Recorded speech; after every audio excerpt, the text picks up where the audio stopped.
Yeah. So, if you remember that we were discussing about BFS and DFS, right? And BFS and DFS, we have seen that how it can be extended from a very simple search technique, which uses these two data structure, open and closed. So closed are the nodes that are being visited, and open are for the nodes that are going to be visited. And we have also understood that just by changing the order by which, by how you are adding your neighbors, it can change from a BFS to DFS, right? So all these things we have understood. And then we have also understood that BFS and DFS is kind of a blind search. Okay, so all these we were discussing in case of a state space search, and we understood that many of the AI problems, right? Many of the AI problems can be modeled into a state space search. And we also understood that there are two particular operations that we are talking about or interested at, which are called as the moveGen function and the goal test function, right? So moveGen function, given a node, it returns its neighboring nodes, right? And so, if you take example of this particular node, right? If you take example of this particular node, then uh, all the neighboring nodes like that are connected here, you see, this one, right? So you give this as an input, right? So all these will be actually outputs, right? So that is what actually moveGen does. And any state space search problem, generally, so this is not a rule, but generally you may have a start state and a goal state. Just 1 minute. I think some of you are trying to join. Yes. Okay. So now this is what I was talking about, right? Uh, this is what I was talking about. And also you have another function which actually returns a binary value, right? So you give a node as an input. So you can give this node as an input, right? This node as an input, and it will tell you that whether it is a goal or not. And why we are telling BFS and DFS to be a blind search? Because when you are applying, so if you have applied moveGen, right now, you can start exploring the neighboring nodes, right, from this node. So it is possible that instead of going towards the direction of the goal, you can take this node, right? So because there is no way you are actually, so there was no way actually you are keeping a track that whether you are moving towards the goal or moving away from the goal, right? So that's why we call BFS and DFS as blind search. It is also called as uninformed search, right? And when you go to your heuristic search, so these are so one name is of course heuristic search and another name is called as informed search. Okay, so from that context, we talked about something called as a heuristic function, right? So heuristic function basically we will apply it on a particular node, right? And it will return a value. The value will typically indicate that how close it is to the goal, right? So that is what is a heuristic function. And we also have understood that there are two properties of heuristic function. First is that you can have multiple heuristic functions, right? So it is not necessary that you have only one heuristic function. So we were trying to look at the same problem where we are going to reach a particular node. And one of the ways was using your simple Euclidean distance, where x goal and y goal are the coordinate of the goal, and xn and yn is the coordinate of the particular node. So we are at the nth node.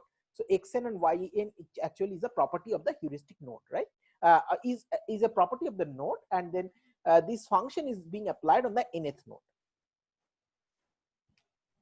Okay, and similarly, this was using Euclidean distance. So this distance is called as Manhattan distance. So I said that there is uh, some problem with the image, right? So this will actually be plus, right? And this is another type of heuristic. uh, Most important thing that we discussed is that it may not always give you accurate result, because it may be possible that this particular road. So if I think that this is a route finding problem, this particular road can be one way, or it can also be there that there is a river over here. Okay, there is a river over here, and if you just look at the distance, maybe you will try to use this node, right? So you'll get stuck, but actually there is a bridge over here.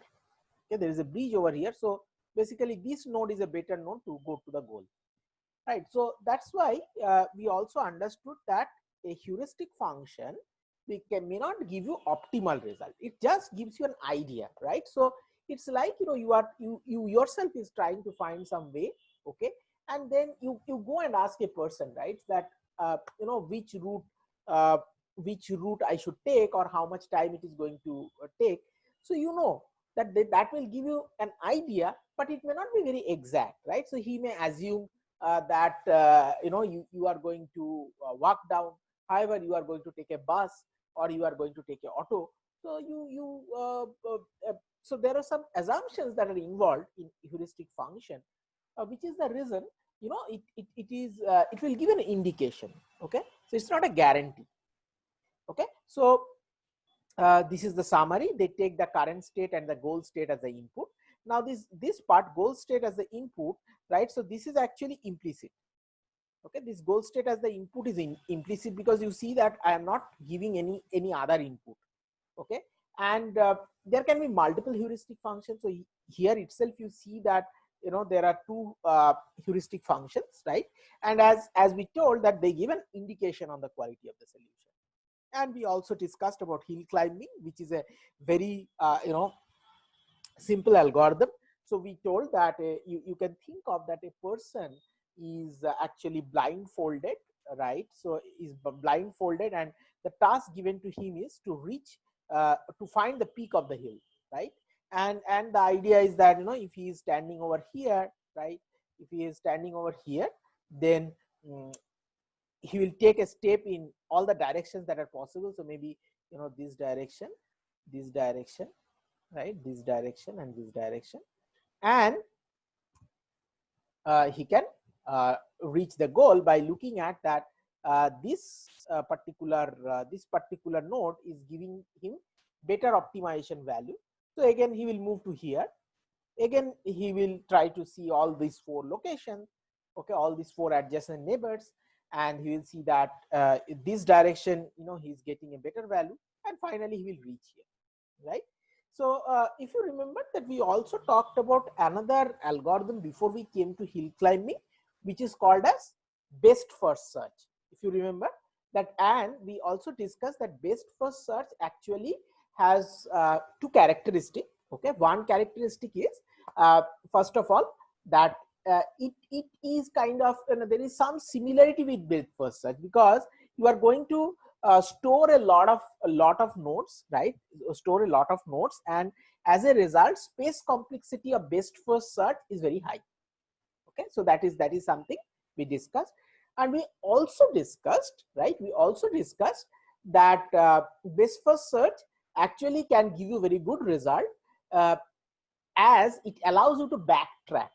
You remember that, right? So I have moved to certain child, but then I have kept certain nodes unexplored on the top, so it can rather again going and exploring the childs, it can go back to the node which is giving the best heuristic value, right? So that's why the name best first search, right? So it kind of not only attaches a heuristic value, but it also allows you to move between the parents and child. So it doesn't have a restriction that BFS and DFS have.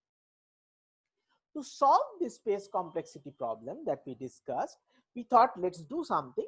Let's use hill climbing, which is a completely greedy algorithm. Okay, it's a completely greedy algorithm which is going to take the node which has the best heuristic possibility, right? And that's why you are not storing all other neighbors value, right? So there is no question of backtracking, and the space complexity is really low. Okay, and now we were probably discussing that that there are mm, uh, that hill climbing has a problem that it can get trapped at the local minima, right? So I think if you look at this particular terrain, so if someone has started from here, right? So this is our heuristic value. So you can start from here and you can get stuck here, right? Or if you have started from here, you can get stuck here as well. And see, this is a plateau. Okay, so plateau means that the nearest like in the nearby region there is no much change in the heuristic function, right? So again, your algorithm can stop there, right? And of course, this is the place you want to reach. So in a typical scenario, your heuristic function can have a shape like this, right? Whereas, if you look at this dotted graph, so this is a very nice shaped graph which you use for hill climbing. You can go to the local optima. Okay, rather you can avoid the local optima. Okay, and so one of the things that are put as a question is that, so what we are doing is, so let's say, I so um, I was telling you, right, that heuristic function uh, can be interpreted in two ways. So it actually depends on what kind of problem I am dealing with, right? So let's say, you know uh, I am at a node 2, right, and I have options like 3, 4, 1, and maybe 0. So let's assume that here heuristic value, we want to maximize the heuristic value. Okay, so higher the value, higher or better is the node. Okay, then can you tell me that which node will be selected?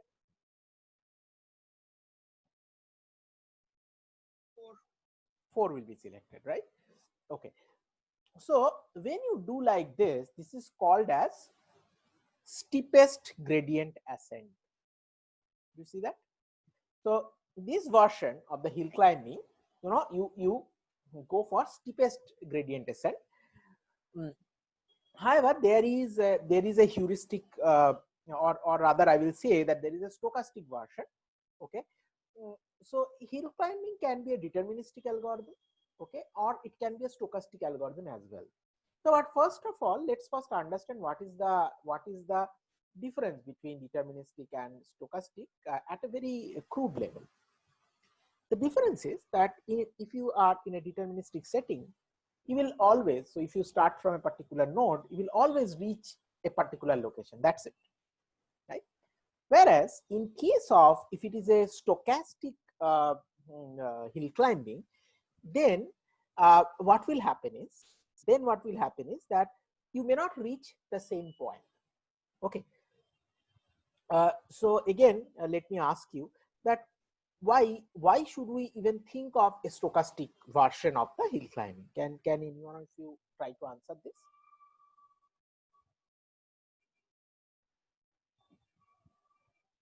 Not always we need to actually reach the exact goal, but sometimes even if we are around it, because the goal we were looking at is sometimes we're trying to find the most optimal solution, or rather the optimal solutions which is at least good enough to be accepted. Very good. So basically, yes, you partly answered the question. Mm, Now, there are two things. One is actually, there is actually called as exploitation, and another thing which is called as exploration. Okay. Now, please pay some attention to this. So, what did I tell? That one is called as, exploitation, right? So, let me write as EXP. Okay, EXPL, exploitation, or I think I will need more. Okay, exploitation, and another is, let's call this as exploration. So what's the difference? Exploitation is completely greedy. Okay, So this is one of the very core philosophies of AI based search. So please pay Your attention. voice is cracking sometimes. I cannot hear. Okay, okay. Actually, last couple of days, internet is quite bit of a problem. I don't know. Is it better now? Yes, sir. Okay. So tell me when it is not good. All right. Uh, what I was trying to tell you is that in AI search, actually there are two dimensions. Okay, one is called as exploitation and another is called as exploration. Okay, so exploitation means that you are completely greedy. You are seeing that which node you are getting a good result, and you are directly going there without thinking of much consequences, or keeping track of all other nodes and etc.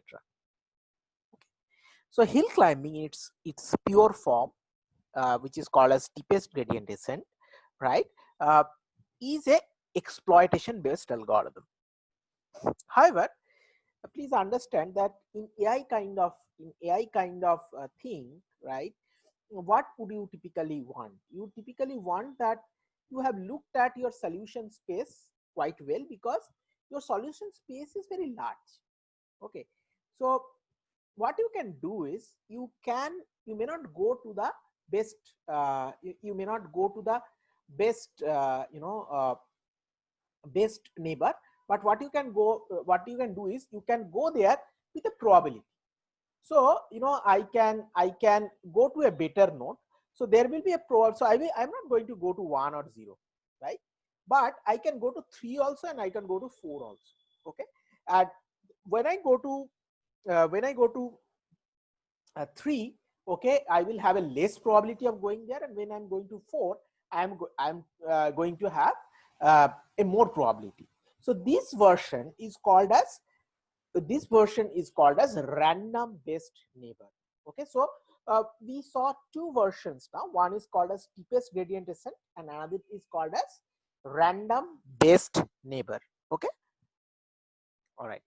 Now, let's look at this particular problem. So we are going to discuss a little bit more on heuristic function now. So yes, So can you please tell the names once more?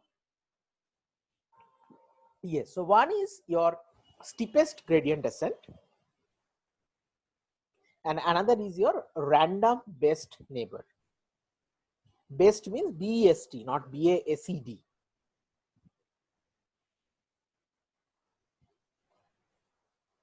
Okay. All right.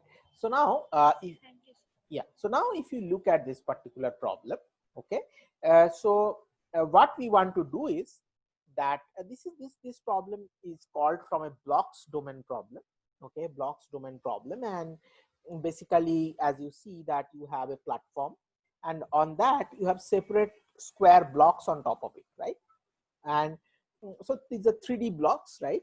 Uh, and you have 6 blocks. You are given a start state, and you are given a goal state.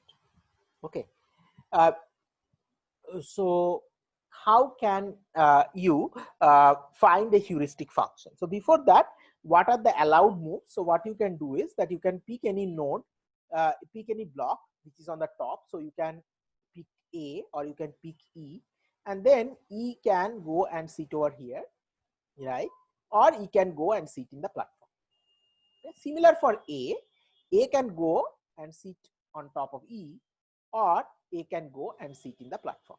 So of course A can sit anywhere in the platform, right? So it can sit here or it can sit here, but from our algorithmic perspective, this is not different, right? And what we want to somehow to change the blocks, or move the blocks so that we reach the goal state. Okay, is it clear? Is the problem clear to you?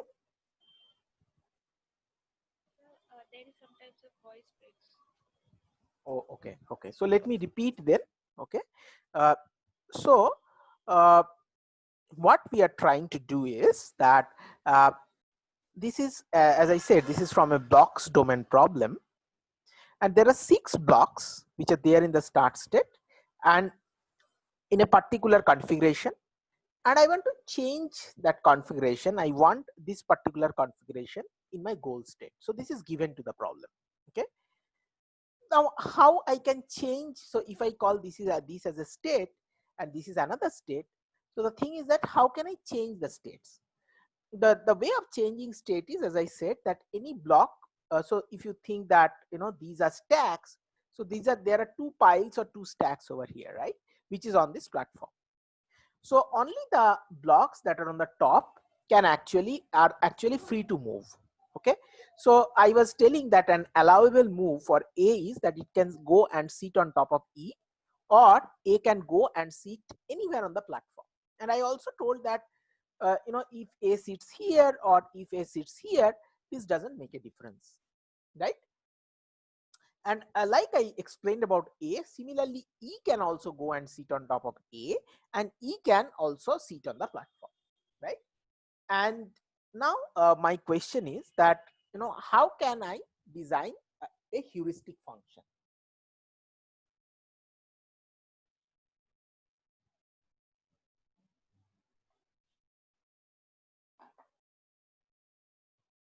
Is the question now clear to you?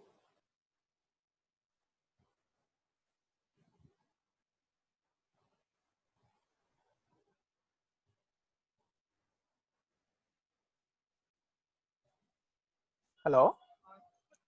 So can we sometimes have like the reinforcement like problem? So every time we reach one step closer to the goal, we have some amount of reward, and every time we don't reach there, uh, we have some negative points to the system. So by that way, the system can learn both the exploitation and the exploration. That is basically the epsilon greedy problem, where initially the epsilon is higher, we try to explore more, and once it moves more rewards, it can get more rewards and it can learn from the states.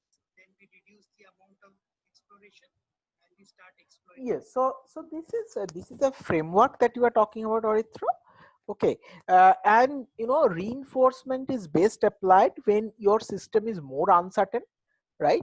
When you have to go through more trial and error. But as here what are the allowed moves, and you also know what is the goal state. I think you can think of in a Can the chip do some like we can from start state we can go to like we can move the bricks as desired, like the moves which are allowed we can okay. do that one step at a So time. so let me first remind you about something. Okay, first is that what is a heuristic function? Do you remember the nomenclature? The heuristic, what input it takes? It takes input of the state and then returns how good the solution is. Excellent, excellent. So input is that it takes a node and returns how close it is to the goal, right? So we have to be very, very problem specific now, right? We have got the idea, but for this particular problem, how will we design the heuristic?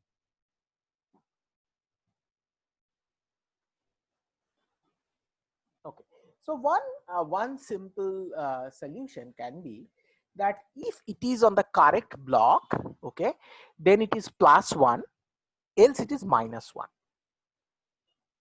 So what I am going to do is, for each of the block, I am going to evaluate with respect to goal if it is on the correct block or not. So if I try to do it for the start state, so please be vigilant, so I can also go wrong. So if I start from this block A, uh, in the goal state, it was on the top of the block of E, right? So A is not in a correct position. So I'll put -1 for this. Okay. Now I'll go to B. B, I will see that in the goal state, it was on top of C, right? Here also it is on top of C. So I will put it as +1. Okay. Let's go to C. C also will be +1 because on the goal it is on top of in the goal it is on top of D. Here also it is on top of D. And then for D also I will. Voice is breaking. Okay, but can you follow the annotations I am making? Hello? Hello? শুনতে পাচ্ছি না। Okay. Is it better now?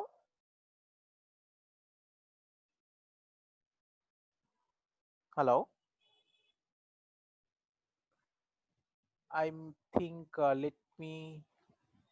It is not better at all, right? Sir এখনো একদম Mm-hmm. Just give me a moment. Let me see if I can do something.